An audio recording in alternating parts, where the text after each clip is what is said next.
เพราะเดินตามรอยอุ๋งอิงเพราะมีอุ๋งอิงเป็นไอดอลเพราะมีตัวอย่างจากอีหลาอุ๋งอิงซึ่งนี่เป็นคำกล่าวของน้องมานะพี่น้องครับอยากให้ฟังไปน้ำกันไปครับอีกหนึ่งคนที่กล้าทำให้ผมออกมาจากบ้าน คือน้องอุ๋งอิงพูดตลอดเพราะว่าอะไรอุ๋งอิงเนี่ยเชื่อไหมว่าอุ๋งอิงเป็นต้นแบบของหลายๆคนที่เด็กที่มายืนจุดนี้เราจะได้เป็นเหมือนเขาเราจะมีเอฟซีที่ติดตามเหมือนเขาสิ่งไหนที่มันดีเราทำตามเถอะ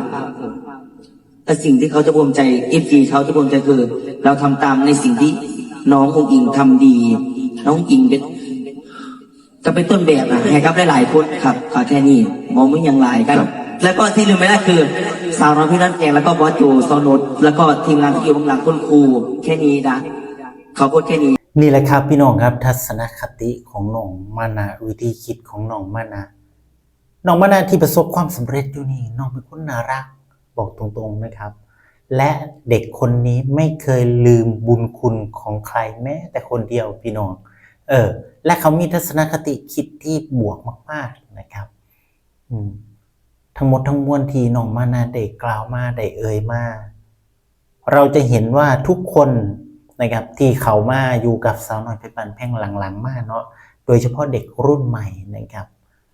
บอกว่ามีพี่อุ๋งอิงเป็นไอดอลร้องเพลงของพี่อุ๋งอิงนะครับอยากมั่งอยากมีบ้านอยากมีรถอยากมีผู้ติดตามเยอะๆอยากมีเงินมีทองคือพี่อุ๋งอิงเพราะฉะนั้นแล้วปฏิเสธบ่ได้ว่าอุ๋งอิงคือไอดอลของใครหลายๆคนเช่นที่น้องมานะได้กล่าวไว้พี่น้องครับนี่เลยครับพี่น้องครับเป็นหยังผมจึงฮักเด็ก2คนนี้ตามที่ผมได้โพสต์ไปก่อนหน้านี้เนาะเพราะว่านะครับพี่น้องครับเด็ก2คนนี้บ่แม่นว่าน่ารักอย่างเดียวพี่น้องนิสัยดีนะครับที่สำคัญมีสายเลือดของคนสกลนะครับพี่น้องครับถึงจะจากไปบ้างสำหรับอีหลาของอิงเนาะพี่น้องแม่น้อยเป็นคนสกลนครอำเภอว่านอนบ้านเดียวกับผมครับน้องมานะเป็นคนผู้พานพี่น้องครับสกลนครคือกันพี่น้องครับสายเลือดสกลก็ยังมีอยู่ในตัวเด็ก2คนนี้และเห็นเด็ก2คนนี้มีทัศนคติที่ดีนะครับมีความคิดดีๆแบบนี้ผมยิ่งดีใจและยินดีกับ2คนนี้พี่น้องครับจังใดกะฮักมันเบิ่งแย่งกันเนาะพี่น้องเนาะบ่ว่าสิเป็นวง1วง2นะครับน้องมานะไปอยู่วง2ก็ขอให้เจริญรุ่งเรืองในหน้าที่การงานนะครับจังใดก็แล้วแต่นะครับคนที่ไม่ลืมบุญคุณนะครับผมเชื่อว่าเจริญแน่นอนนะครับคลิปนี้ซ้ำนี้แหละครับพี่น้องครับ